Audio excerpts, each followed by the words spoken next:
amigos, que a paz de Jesus permaneça em nossos corações. Hoje, no volume 3 de Rustem, nós vamos estudar a passagem que é o orgulho e hipocrisia dos escribas e dos fariseus. Ouvi-los, porém, não os imitar. Mateus, capítulo 23, versículos de 1 a 7, Marcos, capítulo 12, versículos de 38 a 40, Lucas, capítulo 20, versículos de 45 a 47. Vamos ler Mateus e já fazer uma melhor tradução. Falou Jesus ao povo e aos discípulos, dizendo: na cátedra de Moisés tomaram o seu assento os escribas e os fariseus. Observai e fazei, pois, o que eles vos disserem. Porém, não os imiteis nas suas obras, porquanto dizem, mas não fazem.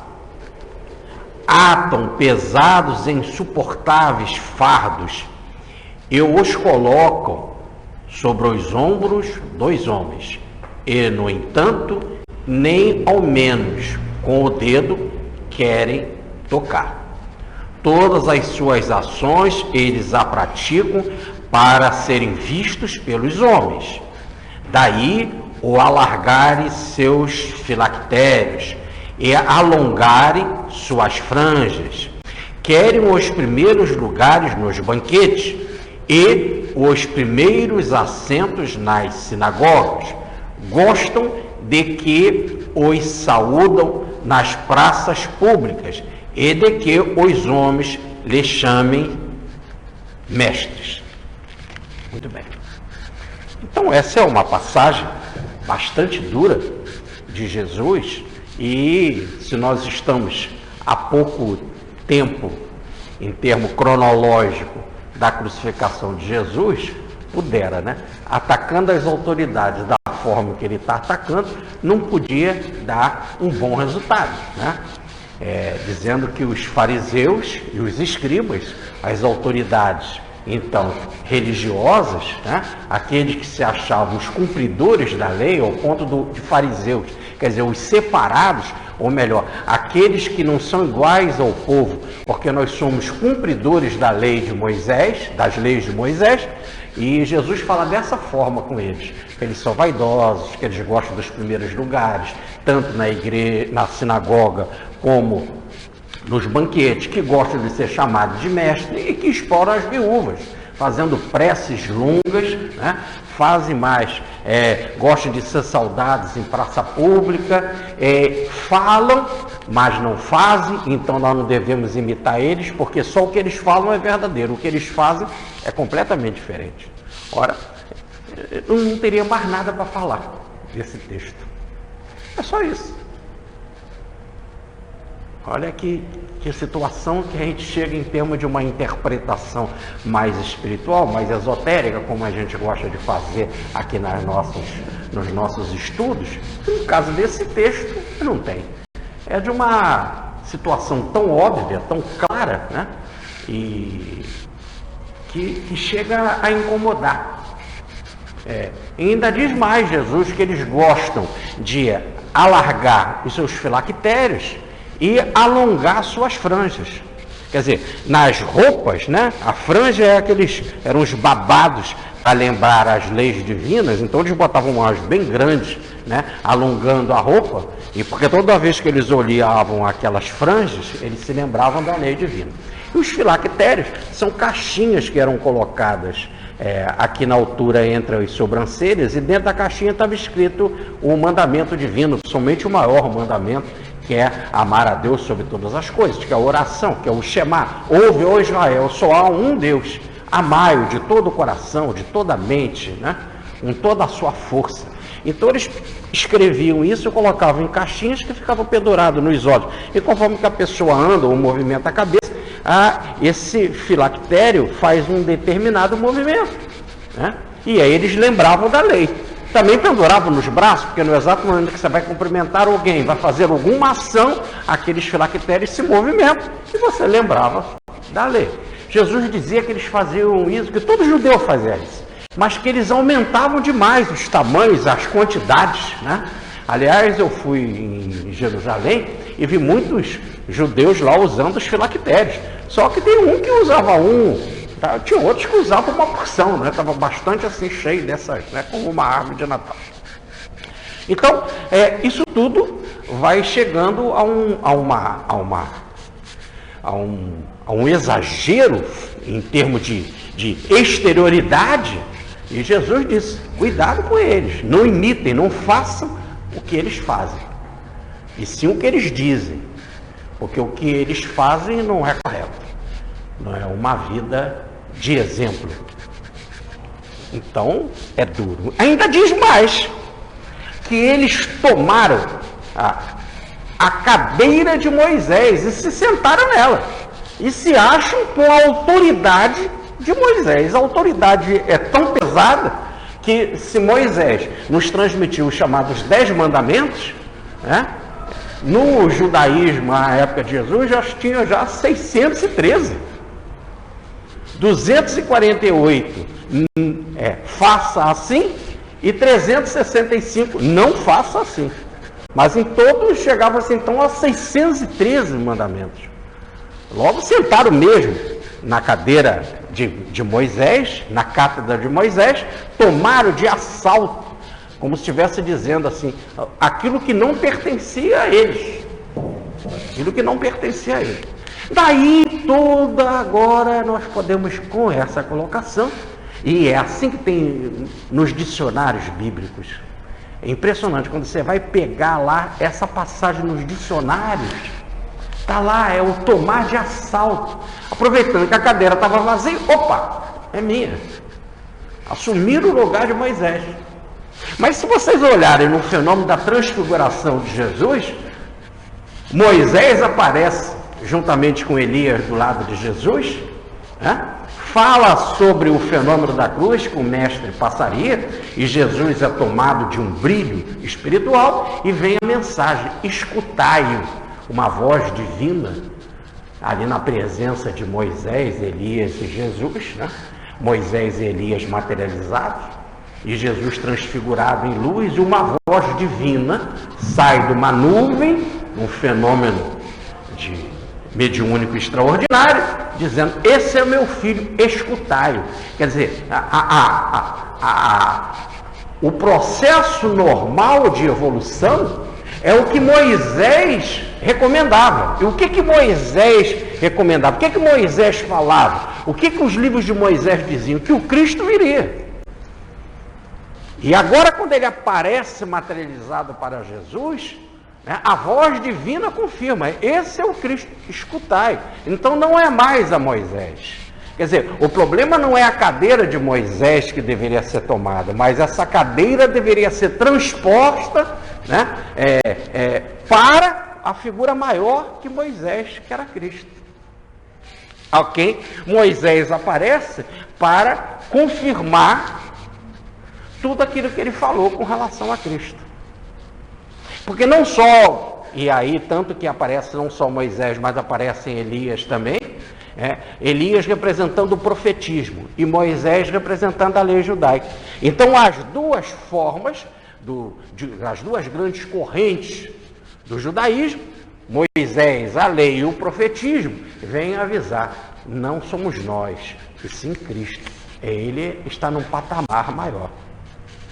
Mas aí diz o texto que os escribas e fariseus que se batiam contra o Cristo, logo se batiam contra Moisés, porque Moisés analisava, pré-anunciou Cristo, e aí eles tinham de olhar a vida de Jesus e, sem preconceito, analisar a vida de Jesus para ver se batia com todos os argumentos pré-anunciados por Moisés, para ver a coerência da mensagem de Moisés. Eles não queriam assim, eles se batiam contra Cristo, agiam até contra Moisés, né? E se achavam na autoridade de tomar a cadeira de Moisés. Só que no original nós temos 3 palavras para cadeira. E aqui está a cátedra. E quando você toma de assalto a cátedra, e que você o faz não para ter uma postura científica, para ajudar os outros, porque quando você é um médico, logo você é um cientista, e você faz isso para ajudar o paciente, para consolar, para confortar, para orientar, é uma ciência para beneficiar.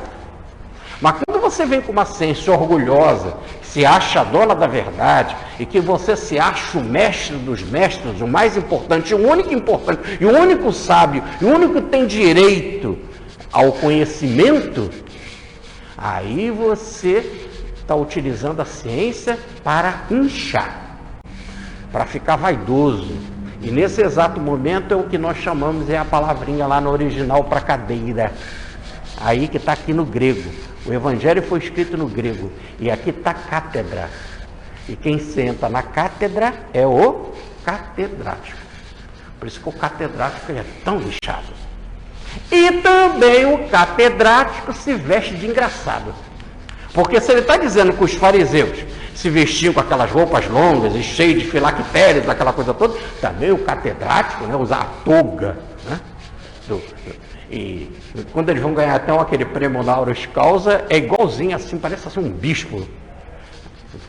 Se veste todo assim, é uma verdadeira alegoria. E para mostrar essa diferença do outro.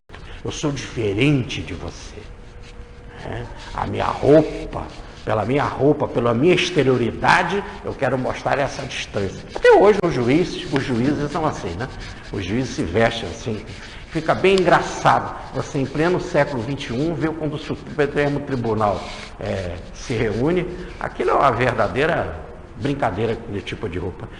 Apesar de a gente respeitar as pessoas que estão ali, mas já não condiz mais, não faz diferença nenhuma. Era até impressionante quando o ministro do Supremo Tribunal, Joaquim Barbosa, tinha um problema sério, tem ainda, um problema sério de coluna, e então ele com aquela roupa que ele incomodava, e toda hora ele tinha de ficar ajeitando aquela roupa, que já estava se transformando num tipo nervoso, porque se veste completamente diferente da realidade das pessoas.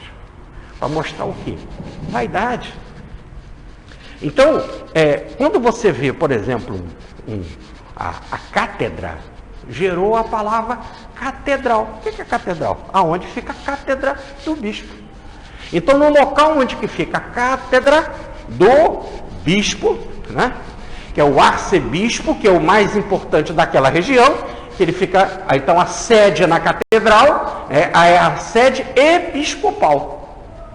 A sede episcopal é onde tem a cadeira que tem o conhecimento para definir os rumos religiosos daquela localidade, em que todas as outras autoridades religiosas estão sob a orientação daquele bispo do local. Está aí catedral, cátedra. E eles se vestem assim. E é interessante que quanto mais o posto vai subindo lá, desde o fradezinho até chegar lá no mais alto, eles cada vez vão se vestindo com mais exterioridade. Eu me lembro que eu sou ainda, porque eu não me desfilei, da Irmandade Nossa Senhora da Glória do Outeiro. Né? E interessante que uma vez eu fui lá, o cardeal estava lá, né? Aliás, várias vezes a gente celebra a missa lá, porque é uma igreja realmente muito importante, muito bela, com toda a tradição do Dom Pedro II. Aliás, eu me dava uma roupa para eu vestir da Irmandade, e a roupa que eu ficava, porque chegava cedo, era a vela com o brasão do Pedro II. Então também me vestia de engraçado também, em pleno século XX, né? Mas uma vez lá o cardeal foi, fiquei impressionado. Um tamanho você vendo assim de perto, né? O tamanho do crucifixo, que nada mais é do que um filactério. Lá é que no cristianismo você não bota mais aquela caixa, mas quando você pendura no corpo um crucifixo enorme, né? Cheio de pedras preciosas, o que o crucifixo fica balançando num cordão grande para lembrar Cristo, como o outro queria lembrar o mandamento, amar a Deus é filactério do meu jeito. E franja não precisa dizer, quanto mais festa, quanto mais a igreja está cheia, mais ele se veste colorido, com as roupas mais diferentes, né? E eu me lembro quando eu fui lá, eu vi aquele crucifixo cheio de pedra, pessoas, aquilo me impressionou, e eu fiquei olhando assim, bem para perto daquele crucifixo, quando a mão já estava bem próxima para eu beijar o anel. Eu tive de cumprimentar a pessoa assim com a mão, né? Eu devia ter beijado o anel, mas não beijei. Mas eu achei aquilo, o tamanho do anel, cobre o dedo todo da pessoa. Então para quê, né? Quando você vai beijar uma mão daquela e tu olha para você, você não tem nada na tua mão, o outro tem um anel daquele, poxa, esse é de Deus mesmo. Esse é de Deus. Então o texto é só isso. Aí você fala assim, poxa Jorge, mas eu venho para cá para descansar, né? Eu saio de um dia do trabalho e você vem e me apresenta um tema desse assim, pesado, né? Mas como é evangelho, sempre existem algumas coisas para a nossa reflexão. E aí que foge completamente de toda essa loucura da vaidade, do orgulho, etc. É que essa é a terceira semana que a gente vem estudando um tema que é comum em todas as outras duas palestras e que é comum nessa. E que o centro aqui desta palestra é a tal da cátedra. Tomaram de assalto a cátedra de Moisés. E sentaram nela, se assentaram nessa cadeira. É Jesus quem está dizendo isso. Mas na vez passada, o tema que nós estávamos estudando também tem a ver com o assento. Porque Jesus pergunta, de quem o Cristo é filho? E as autoridades disseram, ele é filho de Davi, que qualquer judeu sabia isso.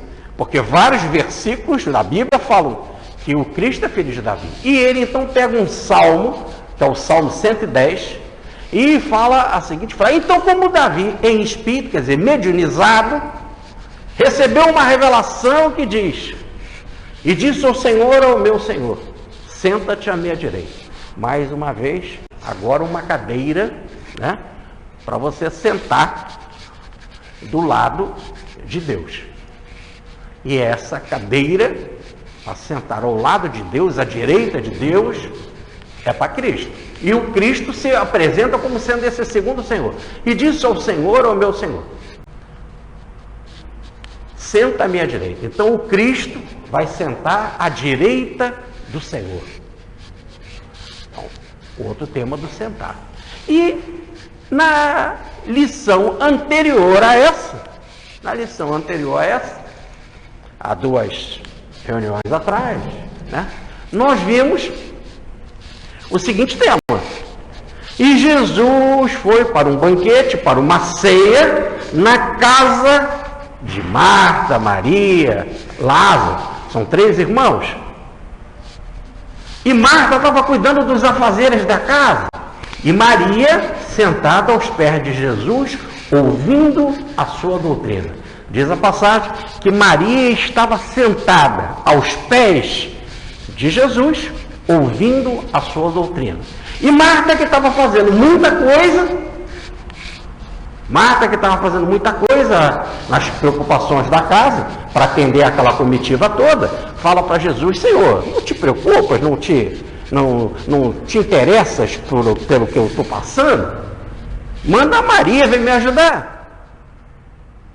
E Jesus diz, Marta, tu te preocupas, fica completamente tomada por muitos afazeres, Marta. Ele não está dizendo que os afazeres não são importantes, mas os muitos afazeres é que são graves. São muitos esses seus afazeres. Maria escolheu a melhor parte, porque uma só coisa é necessária, uma só coisa é necessária. E ele escolheu a melhor parte, e isso não lhe será tirado. Então, essa sequência de Jesus é que nós não aprofundamos tanto. E aí ele chega e diz, uma só coisa é necessária. Uma só. essa coisa Maria escolheu, e é a melhor parte. E mais, não lhe será tirado. Então é uma coisa necessária, e isso que você adquire não será tirado. E o que ela estava fazendo? Sentada aos pés do mestre, ouvindo Jesus.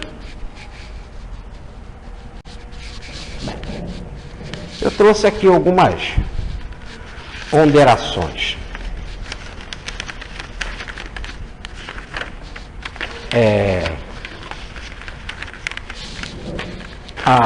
A primeira é a seguinte frase do mestre, que está em que está em Mateus, no capítulo 10, versículo 24, em Lucas, no capítulo 6, versículo 40, e em João, no capítulo 13, versículo 16, que diz o seguinte: o discípulo não está acima do seu mestre, nem o enviado é maior do que o que lhe enviou. Então, aqui nós temos duas situações. Nós temos o mestre, que é Jesus, né? E ele diz que ele é mestre. O discípulo não está acima do mestre, então ele é mestre. E há uma outra passagem em João, no capítulo 13, versículo 13, os apóstolos chamam Jesus de mestre, ele diz: me chamais mestre? Sim, eu sou. Então ele aceita o título de mestre. Ele diz que o discípulo não está acima dele. Então, se Maria estava sentada aos seus pés, Maria era discípulo. Era discípulo. Aliás, ela vai se transformar na apóstola dos apóstolos. Aliás, só ela tem esse título, apóstolo dos apóstolos. Porque ela foi a primeira pessoa que soube que Jesus estava viva. E foi ela que comunicou a ressurreição de Jesus para os apóstolos, inclusive para Pedro. Jesus diz: vai e diga aos meus que eu estarei com eles logo mais, que eu ressuscitei. Ela é a anunciadora da vida. E agora ela estava sentada aos pés de Jesus, aos pés do mestre. Aí um livro tão maravilhoso, né? Sentado aos pés do mestre, para ouvir. Livro do Krishnamurti, né?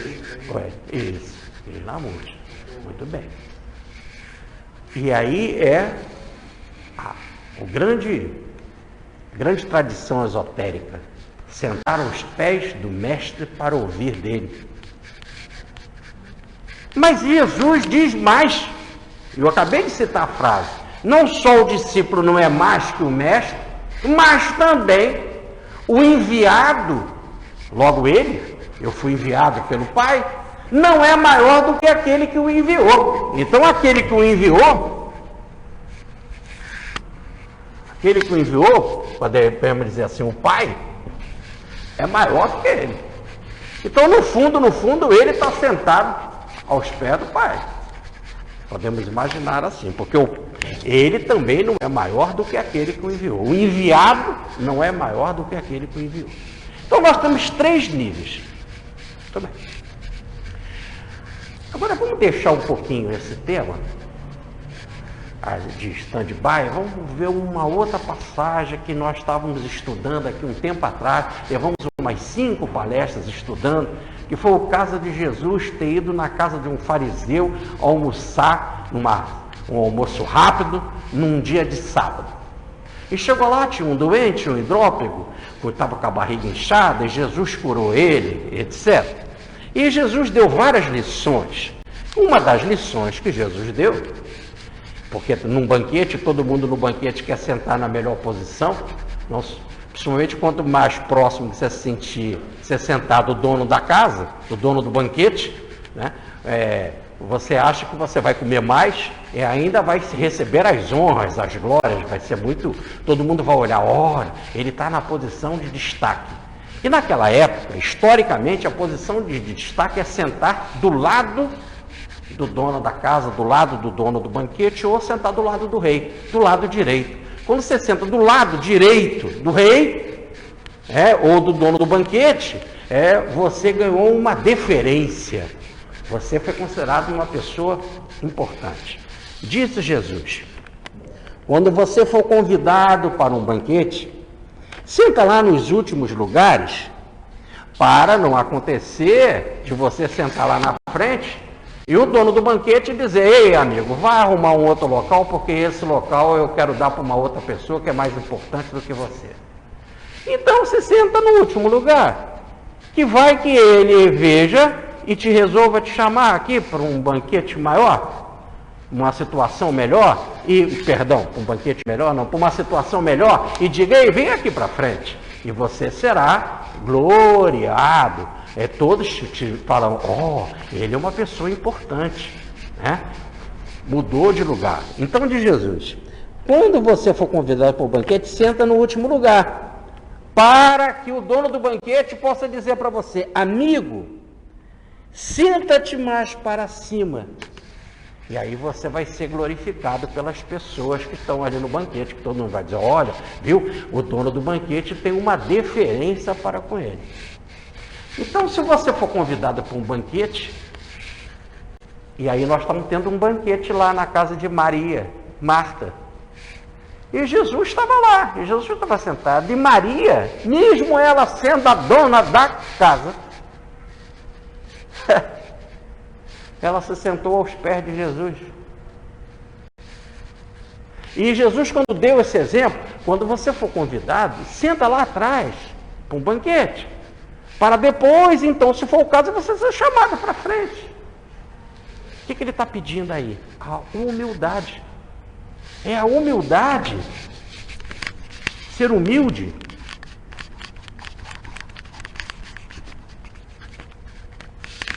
Que nós estamos vendo sentar lá atrás. E aí você vai ser convidado para cá para frente, aí você vai ser glorificado. E Maria, que estava na casa dela, ela se senta no chão, aos pés do mestre. Porque ela não valorizou a casa, ela valorizou o convidado. E ela sabia que o convidado era grande, ela sabia que o convidado é o mestre. E você, entre o mestre e ter uma casa, muito mais importante é o mestre. E olha a frase de Jesus para a irmã dela: Maria escolheu a única coisa necessária, só uma coisa necessária, uma. E ela escolheu essa única coisa necessária. E essa coisa que ela escolheu é a melhor parte. E isso não vai ser tirado dela nunca. Então essa é a virtude da humildade. Só tem uma virtude que faz você subir. É a da humildade. Só tem uma que é importante, é a humildade. Só tem uma que quando você conquista, nunca será tirada de você, a humildade. E ainda vai dizer mais: se você sentar lá atrás, porque é humilde, pode o dono do banquete dizer assim, fala Jesus, está em Lucas no capítulo 14, versículo de 10 a 11. Amigo, vem mais aqui para cima, não fica aí embaixo. Você é tão humilde, está sentado aí lá atrás. Vem mais para cima. Então quando você é humilde, você pode ir para mais acima. Mais para cima. Assim.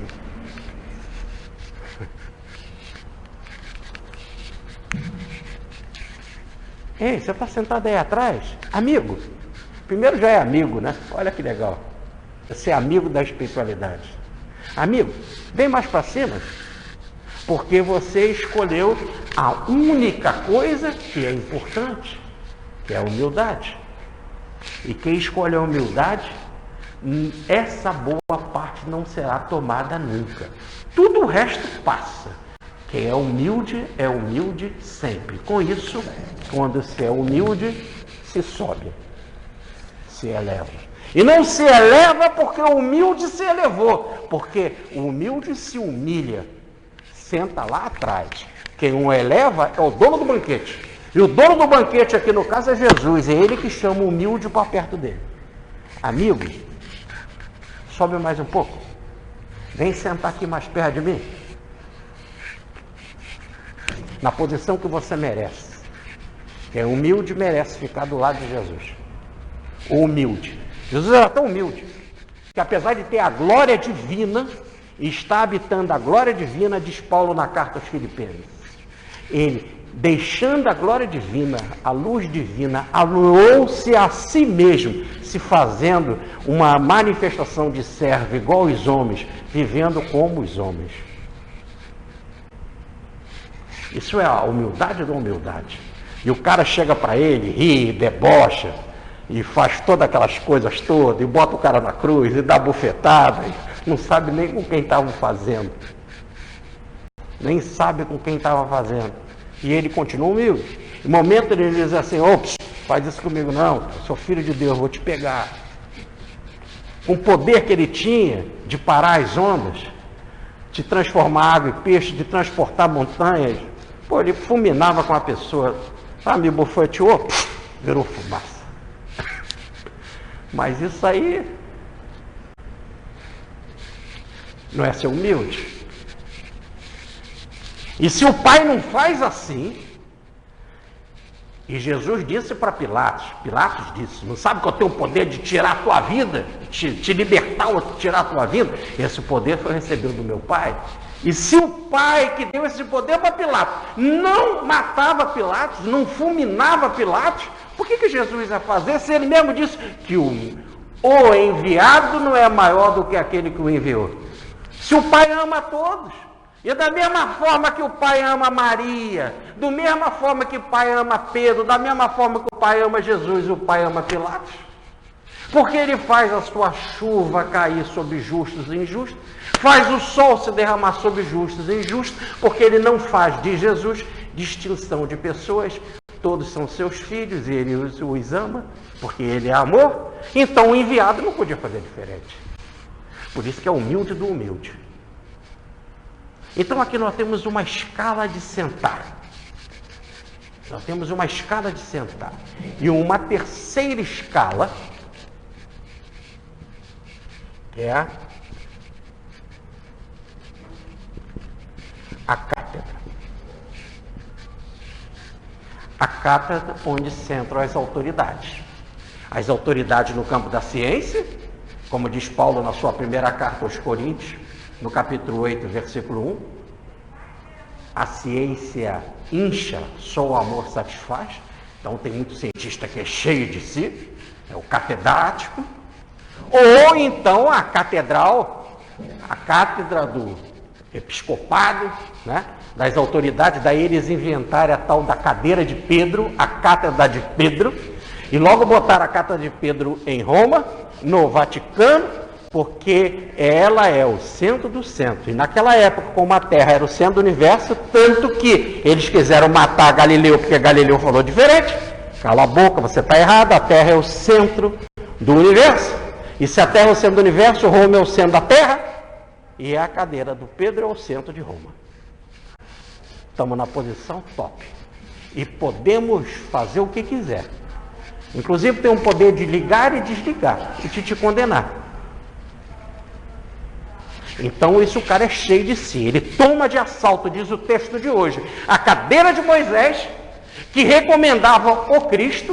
Moisés diz, o Cristo virá, e aí era para olhar todas as pessoas e fazer um check-up, uma análise, para ver se era ou não o Cristo, com as prerrogativas de Moisés, mas eles tomaram de assalto, e o que eles fizeram? Nessa cadeira, eles manifestam orgulho, super vaidade, orgulho, o ego inchado. E o que eles decidem nessa cadeira? Diz Jesus, e eu trouxe aqui a sequência para vocês. O que eles decidem nessa cadeira, que é o tema de hoje, que estava tão chato que deu uma melhorada, acho. Dizem, mas não falam, não imitem esses caras. Segundo, colocam um peso tremendo no ombro dos outros, muitas leis e exigências e ritos, e eles mesmos não gostam de tocar com um dedinho. Todas as ações que praticam são para aparecer, para ser vistos diante dos homens.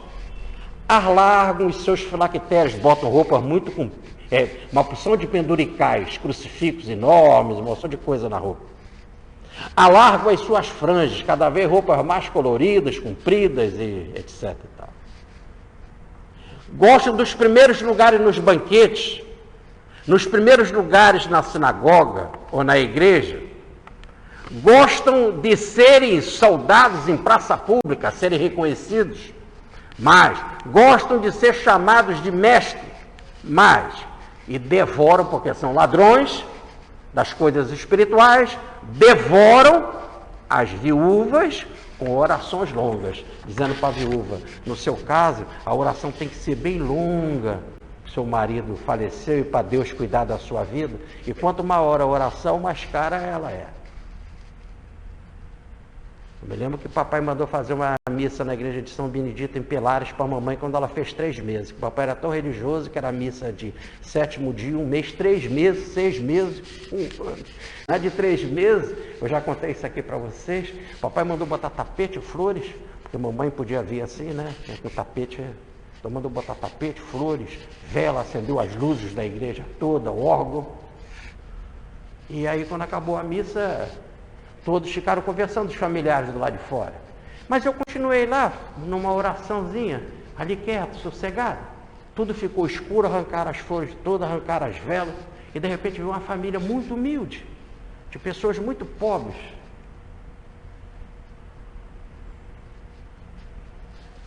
Negros. Foi uma missa. A missa era de 7º dia. Missa de 7º dia do marido, daquela senhora que estava ali, e do seu filho, caíram de um andaime, e os dois morreram ao mesmo tempo. Mas no caso deles, não pagaram. Aquela viúva, aí não tinha vela, não tinha mais luz, não tinha mais órgão. E no caso da minha mãe, teve um bate-papo que o padre fez lá, que ela estava no seio de Maria. Maria estava abraçada com a minha mãe. E eles, aquele não teve discurso, não estava abraçado com Maria. E isso, essa pilantragem, você fala assim, mas você está falando assim da igreja? Mas no espiritismo é uma coisa. Tem espiritismo aí, que se você der um dinheiro a mais, se você der uma vantagem a mais, o médium vê coisa, recebe você com outra deferência, com outra importância. Por isso que vários centros espíritas estão lotados de vice-presidente. Eles gostam tanto de cargos, de mestre e tal, tem um presidente, um vice-presidente de doutrina, vice-presidente de convidar o orador, vice-presidente do bar, vice-presidente do não sei o quê, vice-presidente de enroleixo. Porque isso é igual em tudo que é religião, então não tem diferença. O problema não é ser espírita, ser protestante, ser católico. O Balde diz que só existem 2 tipos de pessoa, o evoluído e o involuído. Se o cara é evoluído em religião que ele tiver, seja lá qual for aquela religião, ele vai se comportar como um evoluído nessa religião. Ora, então repare que tem gente que senta numa cátedra e quer ser chamado de mestre, quer botar roupa diferente, quer ser chamado para o primeiro lugar, que se sente orgulhoso, se sente o tal. E tem outra que se senta aos pés do mestre e apresenta a única coisa que precisa, e a única coisa que não será tirada é a humildade. O outro, tudo aquilo vai ser tirado, toda aquela roupa que não vai embora. O Inocêncio III, quando morreu, que era o Papa mais poderoso, Francisco foi lá. Francisco foi o único que fez prece para o corpo dele, coitado. E sabe como é que estava? Peladão.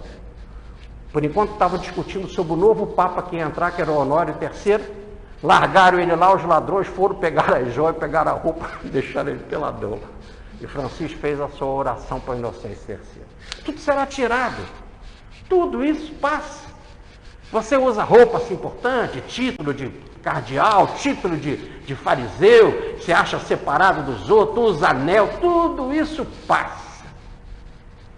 Roupas compridas, você acha importante, é chamado de mestre, tudo passa. A única coisa que não passa e a única coisa necessária é a humildade.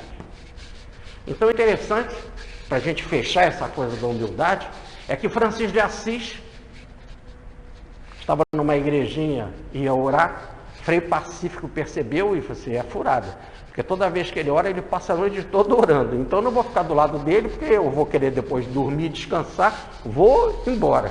Foi e disse para Francisco, vou orar lá atrás. E Francisco foi lá na frente orar, ele foi, descansou, dormiu, voltou. Quando ele voltou, Francisco estava na mesma posição orando. Ele disse, nossa, esse cara é santo mesmo. E aí um espírito falou para ele, soprou para ele, tá vendo esse cara que está aí? A cadeira que era de Lúcifer, que era o anjo mais luminoso, mais lindo do céu, é a cadeira de Lúcifer, é dele. Ele vai se sentar nessa poltrona, essa cadeira do paraíso. Ele ficou. Aí, dada a humildade dele, ele tem acesso a essa cadeira do anjo mais elevado. Amigo, vem mais para cima, se você é humilde. Vem mais para cima. Aí, nesse caso, ele resolve tirar a prova dos 9. Ele saindo com Francisco, ele pergunta assim, Francisco, com relação a Deus, como você pensa sobre você? Como você se vê?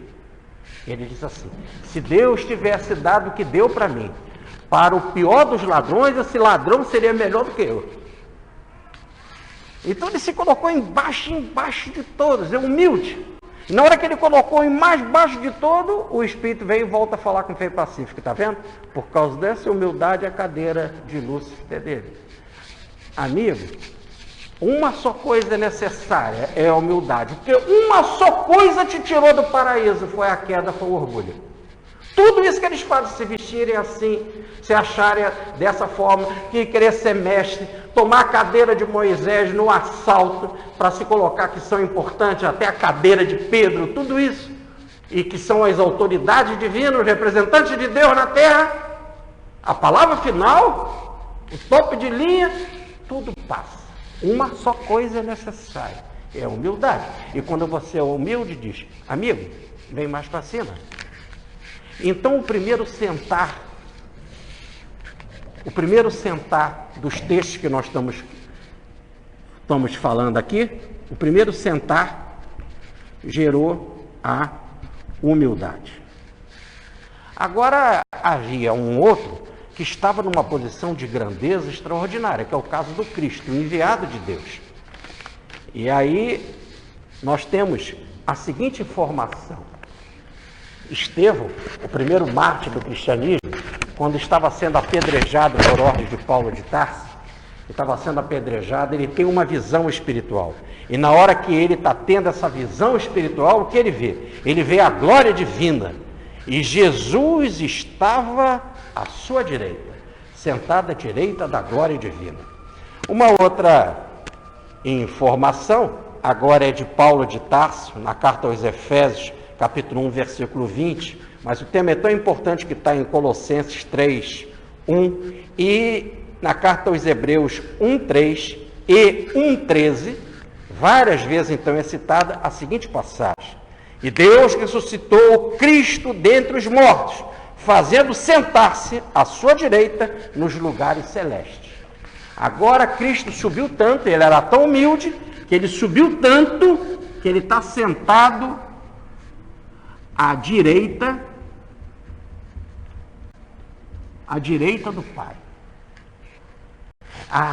E mais, ressuscitou dos mortos, está agora nos lugares celestes. Isso se chama, na linguagem do professor Petro Baldi, sistema. Na linguagem religiosa é o céu, o paraíso. Então ele fez a sua introdução ao paraíso, ele era tão humilde que subiu tanto, é chamado para subir, não porque ele subiu, mas diz o texto, foi Deus que o ressuscitou dos mortos. Ressuscitar dos mortos não é tirar do túmulo, é não deixá-lo mais em contato com os mortos. Ressuscitar de vez, tirar a pessoa do antissistema e levar para o sistema. Definitivamente, e o assentou do lado dele, à sua direita,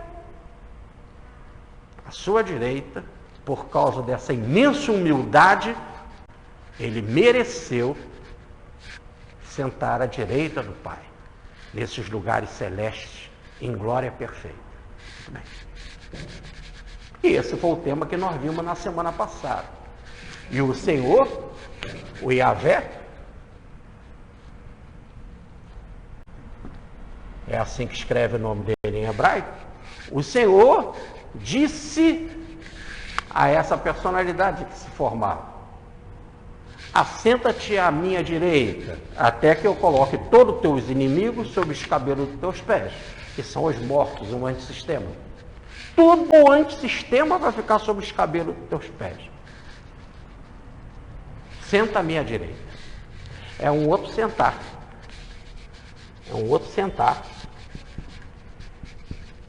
É um sentar agora que gera tal elevação que você fica à direita do Pai. Mas nós temos que aprofundar esse negócio de à direita e à esquerda, porque senão fica meio assim, né? Por que à direita do Pai? E por que ele não podia sentar à esquerda? E será que do lado à esquerda do Pai, o Pai não bota ninguém sentado? Só bota sentado à direita?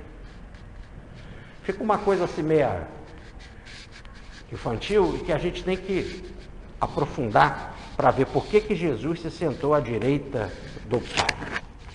Há uma passagem em que Salomé, a mãe de João e Tiago, se aproxima de Jesus e fala: Senhor, quando implantares o seu reino aqui na terra, será que não podia botar o meu filho na posição de destaque, meus filhos na posição de destaque, um à tua direita, um à tua esquerda no seu reino? E aí Jesus vai falar: olha, sentar à minha direita e à minha esquerda não cabe a mim conceder, mas sou aquele que foi preparado pelo Pai. Então essa posição, pegar alguém aqui na terra e elevar e colocar sentado à direita ou à esquerda dele, diz ele, não cabe a mim escolher. Um enviado não tem capacidade de decidir quem vai ficar sentado à sua direita ou à sua esquerda. Só o Pai, porque só para aqueles que o Pai preparou é que poderão ficar próximos de Jesus. É interessante? Então ele não tem direito de pegar nenhum de nós e levar para ficar com ele, do seu lado, ombrear com ele. Só o Pai, porque são pessoas preparadas pelo Pai que vão ficar do lado de Jesus. Ser preparado pelo Pai significa nada mais do que o processo de evolução. É o Pai que prepara aí a nossa evolução, que cuida da nossa evolução. Então, Ele cuidando da nossa evolução. E só aquele que fica preparado, ou melhor, que chegou ao ápice da evolução, é que pode chegar e ficar na posição de ápice, a posição crística. Não é Jesus que põe ninguém e leva para lá. A pessoa tem que ser preparada pelo Pai através da evolução. E aí sim é que ela vai ficar na grandeza crística. E só tem uma coisa necessária, só uma coisa que nós temos que aprender para poder ficar realmente na dimensão crística: humildade. Uma só coisa é necessária, uma só, que é o contrário do orgulho. O orgulho te tirou de ficar ombreado com o Pai.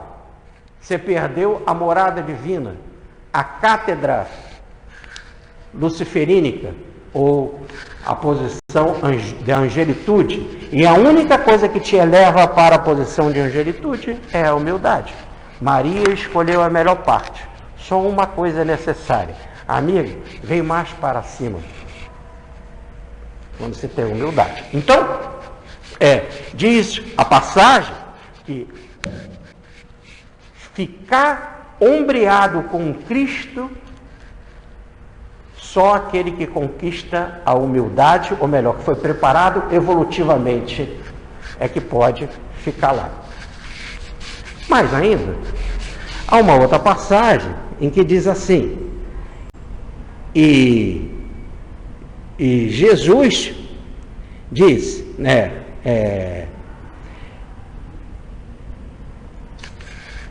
que os que estão, as ovelhas que estão à esquerda, as ovelhas que estão à direita e os cabritos que estão à esquerda, duas situações do lado do Cristo, ele diz para essas ovelhas da direita: vinde, benditos do meu Pai, entrai no reino de Deus, que vos está preparado desde a fundação do mundo. Então, para as ovelhas que ficarem à direita dele, ele diz: ovelhas, benditas do meu Pai, vem para o reino divino, o reino de Deus, que está preparado desde a fundação do mundo, desde sempre, que é o reino do sistema. Agora, repare que ele só diz para as ovelhas, os obedientes, os humildes, a ovelha é humilde, e que está na direita. Só esse que está na direita que ele diz: vem para o reino de Deus que está preparado desde a fundação do mundo. Quer dizer, vem para o sistema, vem para o céu, vem para o paraíso. Mais uma vez vem essa colocação de direita e esquerda. O que isso quer dizer? Os da esquerda serão condenados, os da direita serão salvos.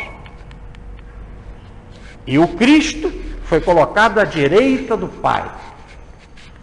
Então vamos lá.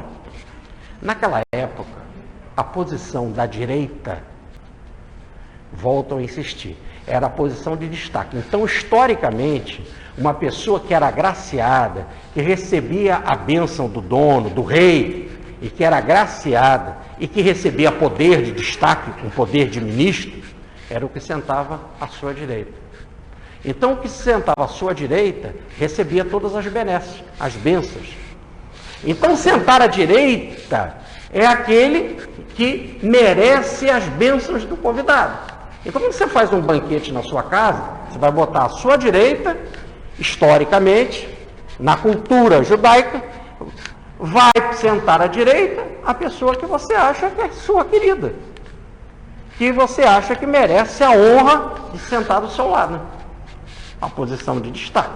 Na visão crística, na visão evangélica, sentar à direita é aquela pessoa que você acha que no banquete divino, dentro da organicidade divina, é aquela pessoa que tem a característica fundamental para ser chamado por você para um local mais acima para conviver com você.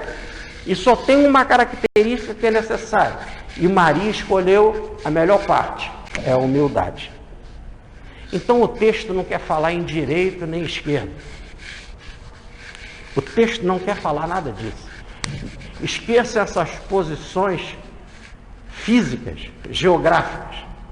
O texto está dizendo que, simbolicamente, ao da direita, manda-se subir, e é o que pratica a humildade, a única coisa necessária.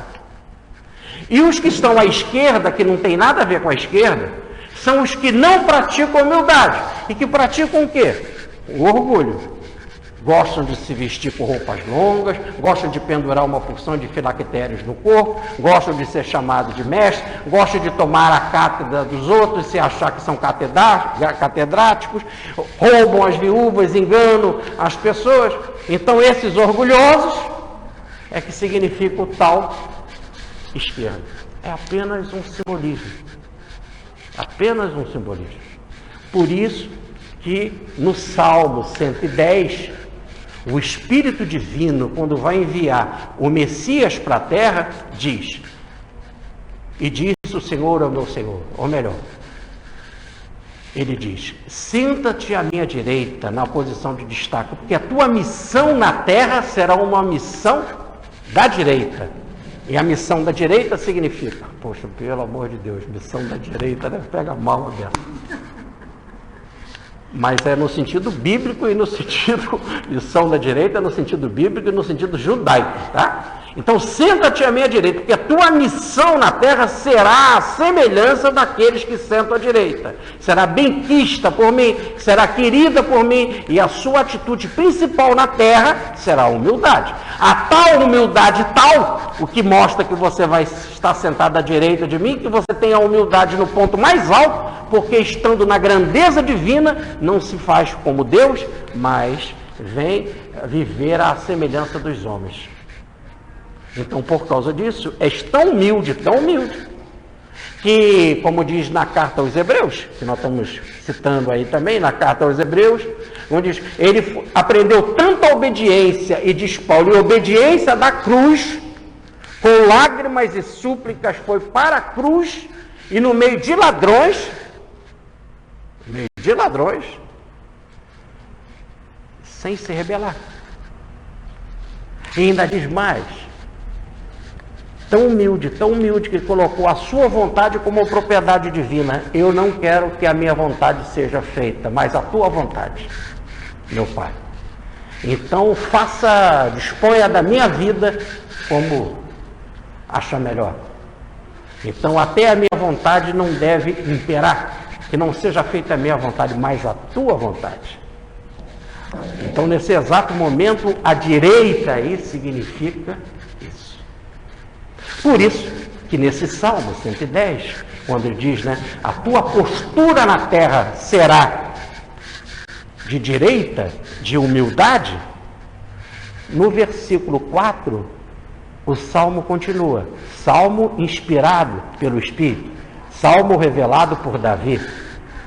E serás sacerdote para sempre, segundo a ordem de Melquisedeque. Quer dizer, nunca mais perderás a realeza, e Maria escolheu a melhor parte, e nunca mais será tirada disso dela, nunca mais, e é a única necessária. Por causa disso, diz então o Salmo 110, versículo 4, passará a ser sacerdote da ordem de Melquisedeque eternamente para sempre. E quem é Melquisedeque? Já tínhamos visto na vez passada, voltamos a repetir. Gênesis no capítulo 14. Aquele que não tem pai, nem mãe, nem genealogia. Quer dizer, não pertence a nada do mundo dos mortos, do antissistema, nada, absolutamente nada. É do plano divino, é das regiões celestes, dos lugares celestes, completamente celeste, e vai viver assim espiritualmente, sem mais contato com o mundo, com as coisas do mundo, com a materialidade e nos lugares celestes para sempre. E serás sumo sacerdote, quer dizer, um super sacerdote. E a palavra sacerdote quer dizer dotado da graça. E na filosofia de Paulo, a graça é a manifestação divina. É a pessoa que é cheia de Deus. Daí o anjo aparecer para Maria e dizer, ave, cheia de graça, cheia da graça, cheia de Deus. Ele vai ser um sumo sacerdote eternamente. Quer dizer, eternamente será um superdotado de Deus, um cheio de Deus. Quanto mais ser humilde, mais se cria um vazio para ser planificado de Deus.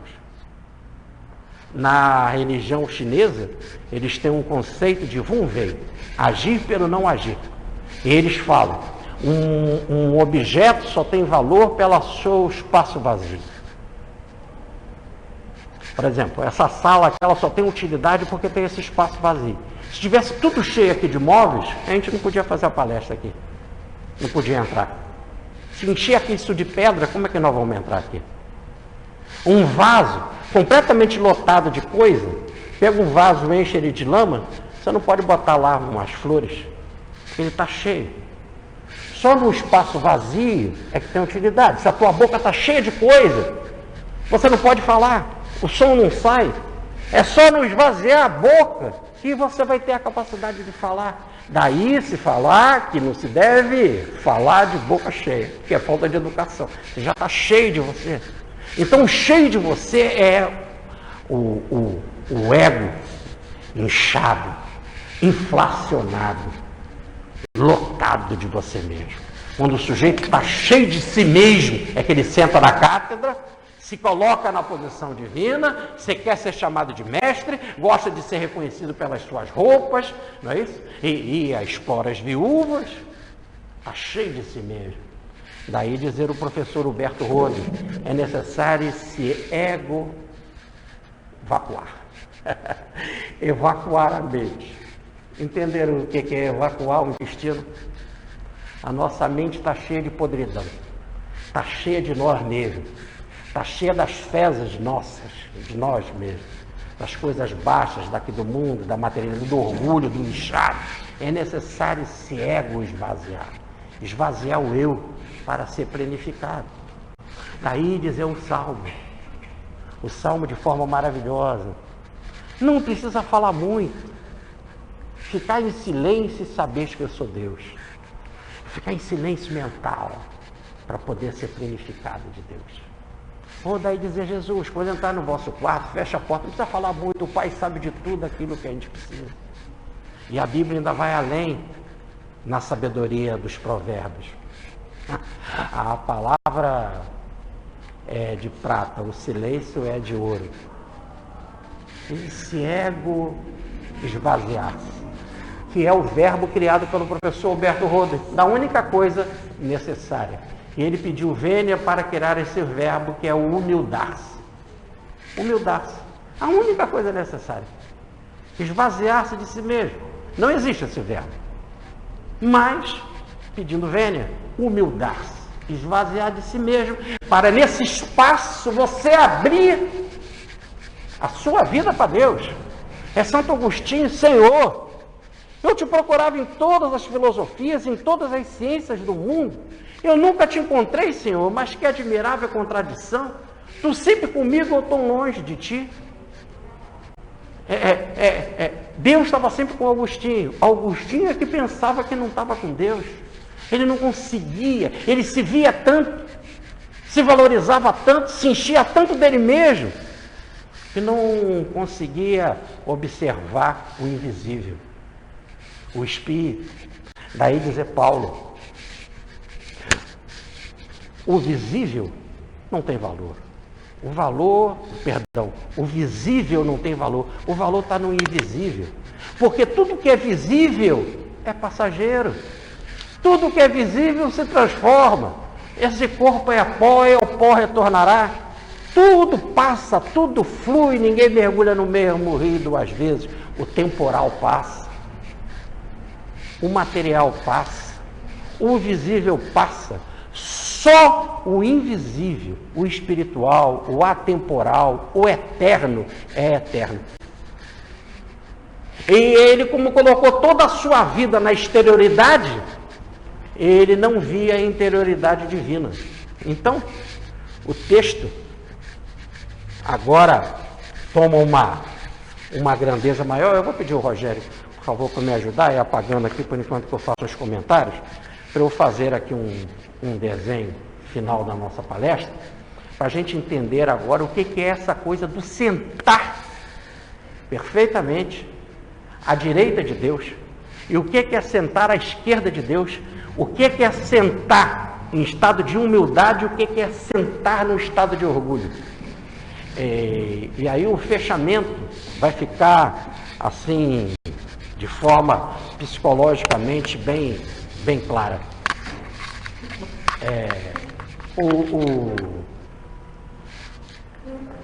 Quando o ser está para encarnar, ele é o espírito imortal que planeja a sua encarnação para vir para cá.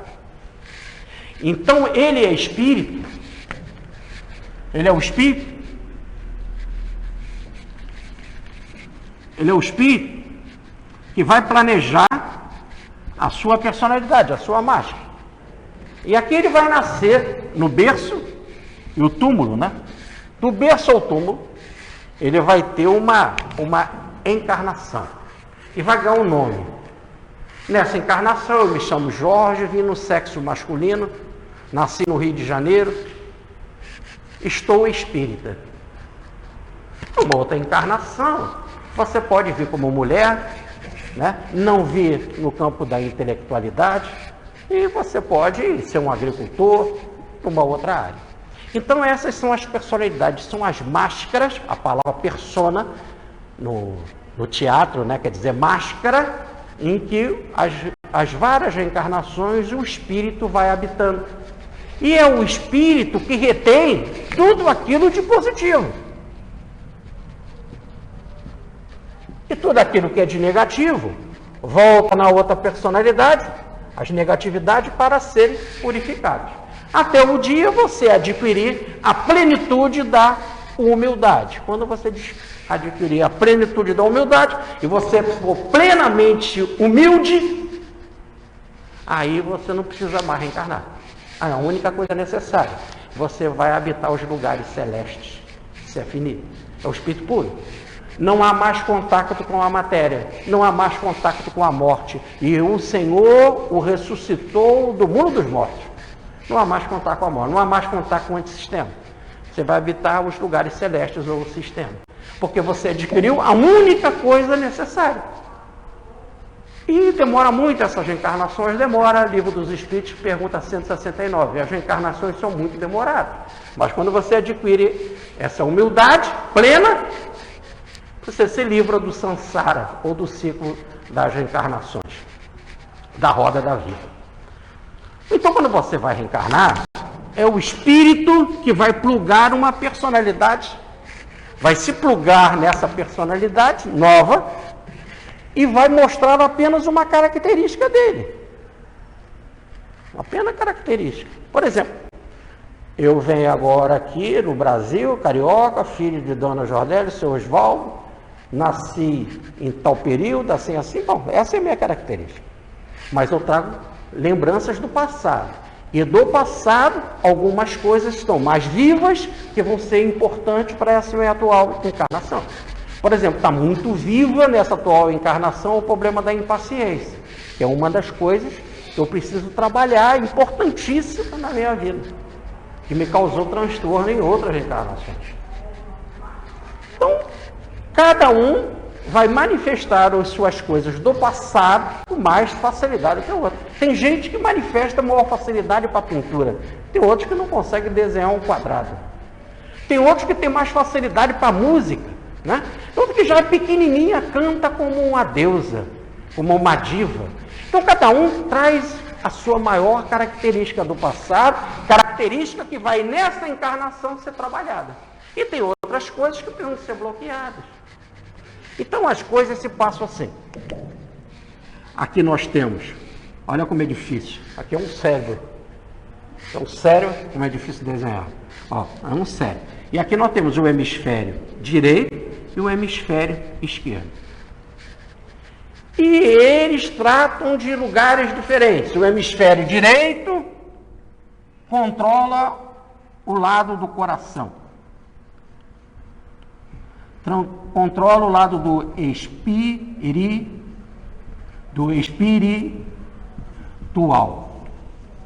do religioso,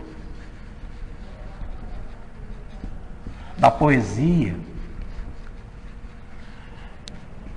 da música. Logo, do eterno, do invisível,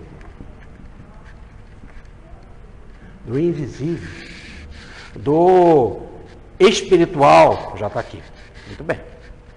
E o hemisfério esquerdo controla as coisas do dia a dia da personalidade, a matemática, o rito, as fórmulas, as receitas de bolo, né? As receitas que você sabe de cabeça, faz assim o bolo assim e tal. Controla a matéria, o corpo, a carne, logo o tempo, o visível, o passageiro, aquilo que passa. Diferente daqui que controla o eterno. Então, No hemisfério direito está a presença do espírito mortal. No hemisfério esquerdo está a presença da personalidade passageira. É isso. Existem exercícios que a gente faz em que você pode medir qual o seu grau de relação, de interação maior ou menor com o hemisfério esquerdo ou com o hemisfério direito. Você é uma pessoa mais intuitiva, a intuição do hemisfério direito está para o lado de cá. A intuição, a mediunidade, a sensibilidade. Ou se a pessoa é mais racional, mais lógica. Existem exercícios que a gente faz. Por exemplo, eu faço um exercício, um barbante, em que dá para medir bem o grau de criatividade, de contato com a espiritualidade. Quando você tem mais contato com a criatividade, com o espírito, ou mais contato com a racionalidade. Muito bem. Existem vários exercícios sobre isso. Um deles é bem utilizado por nós. Logo, podemos dizer, em dezenas de exercícios, desse exercício que eu já fiz, em plateia de tamanhos mais variados, de 10 pessoas a 100, a 200, sempre perfeitamente a gente consegue distinguir o contato, o grau de contato da pessoa com o hemisfério direito ou com o hemisfério esquerdo, com o lado da espiritualidade ou com o lado da racionalidade. Muito bem. O que acontece é que nessas três colocações do sentar, e nós vimos na primeira palestra, quando falamos aqui sobre Maria de Betânia, né, que ela sentou aos pés do mestre, nós dizemos que esse é um método budista, e que nesse método budista, o ponto mais alto está no Zen budismo, que é o Sazen, que é o sentar para meditar e chegar ao máximo da meditação, que é o Kuan, que é a criatividade. Por isso que o exercício que nós falamos aqui do barbante, né, eu vou descobrir o grau de criatividade da criatura, daquela pessoa, um maior ou menor grau de criatividade, logo um maior ou menor grau de contato dela com as coisas da espiritualidade, da sua sensibilidade. Então,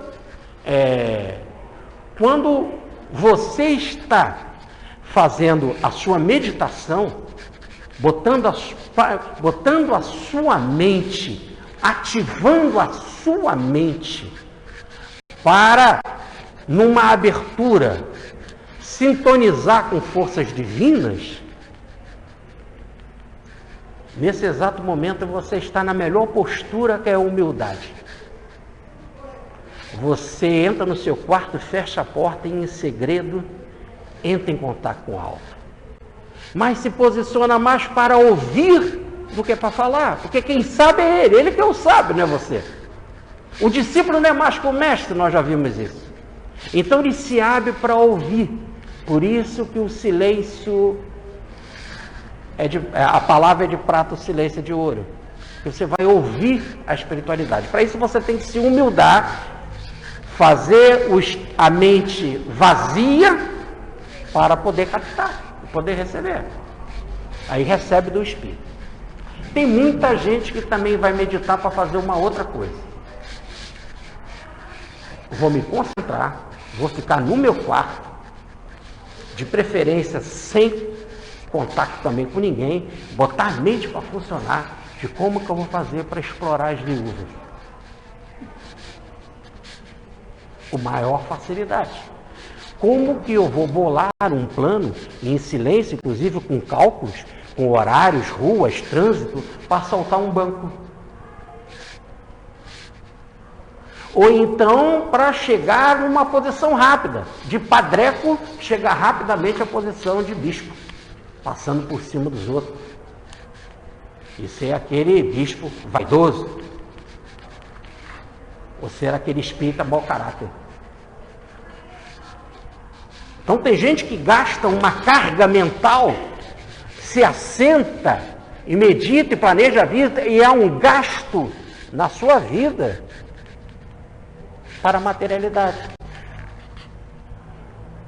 Quanta gente vive naquela superficialidade da academia, da cátedra acadêmica, acaba se achando que é um catedrático mesmo, e que é um doutor, honoris causa, e que ele passa toda a vida dele só estudando aquilo, aquela academia, aquela coisa toda, acaba tirando Deus da sua vida, tirando todas as outras coisas, se acha que é o mais importante de todos, e faz graduação, e faz mestrado, e faz doutorado, e faz pós-doutorado, faz pós-infelicidade, porque ele vai inventando uma porção de trem, e cada vez vai ficando mais inchado, tal é o nome.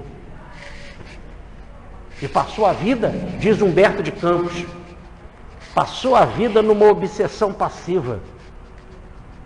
Na psicografia do Chico fala Humberto de Campos, porque ele era chamado, uma pessoa, num exemplo, era chamada porque era de uma família espírita, aprendeu muitas coisas, agora eu não posso, porque agora eu estou estudando, agora eu estou me formando, agora eu estou cuidando da minha carreira, agora eu tenho minha família, agora eu tenho isso. Aí quando ele disse, agora eu posso, eu falei, agora não dá mais tempo, tu vai desencarnar. Não dá mais tempo. Aí Humberto de Campos falou, isso se chama obsessão passiva, ninguém percebe, mas era um obsidiado. Quase sempre obsidiado, auto-obsidiado, de si mesmo, da imensa vaidade que se encontrava. Então tem gente que se senta em duas posições, ou à direita ou à esquerda. E fica lá, sentadinho. Aonde é o foco da sua mente? O foco da tua mente está centrado na racionalidade? Ou o foco da sua mente está centrado na espiritualidade? O foco da tua mente está centrado na materialidade? Ou o foco da sua mente está centrado na espiritualidade? Você está centrado na lógica ou na intuição? Você está centrado na receita de bolo ou na criatividade?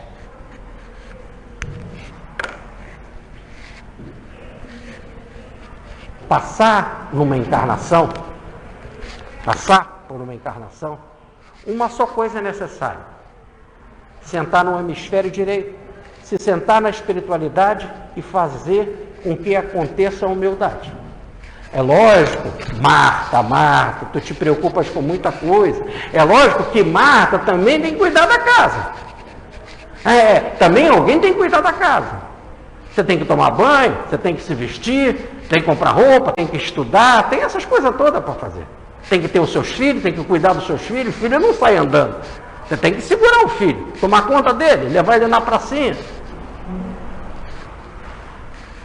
Tem que ser professor, dar aula para as pessoas, ensinar as pessoas a ler, a escrever e tal, blá, blá, blá.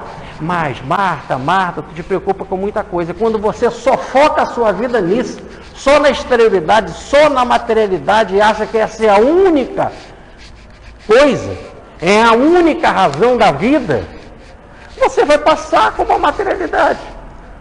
No final da vida, você, nada de espírito. E vai dizer como a rainha Elizabeth, que sentou tanta vida no hemisfério esquerdo, na materialidade, que quando ela estava na hora de morrer, ela gritou, dou tudo que eu tenho, tudo, até o meu corpo, tudo, para ganhar mais 1 minuto de vida. E não podia comprar 1 minuto de vida, porque passou a vida toda sentada no hemisfério da materialidade, só para a vida da exterioridade, só a vida da personalidade. Tem gente que passa a vida na exterioridade, gente, todo dia 10 horas ou mais de maquiagem, de cabeleireiro. Tudo é plástica, maquiagem, cabeleireiro, tudo passa a vida centrado nisso. Quem disse que não é bom fazer uma plástica? Quem disse que não é bom ir no cabeleireiro? Quem disse que não é bom se pintar? É até uma caridade, para não assustar ninguém, como dizia o Chico. No entanto, ter a vida sentado nisso, Só para isso passa. E diz André Luiz, e tinha uma mulher que era tão bela, só se preocupava com as coisas materiais, que quando saiu do corpo, está no livro Entre a Terra e o Céu.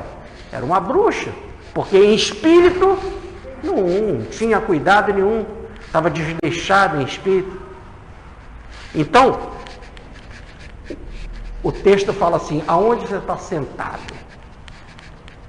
Aonde você pratica a tua meditação? Aonde você faz o seu sazen ou o seu zen? Mais nas coisas espirituais ou nas coisas passageiras? Marta, tu te preocupas com muita coisa. Uma só é necessária. E essa uma só é todas essas coisas da espiritualidade, voltada para a única, como diz Jesus, virtude importante, que é a única que te faz subir e mais acima e ficar lá nos lugares celestes, completamente livre do mundo dos mortos, não precisando mais entrar na materialidade, no mundo dos mortos, e sim viver nos lugares celestes ou sistêmicos. É a humildade. Muita paz, fica com Deus.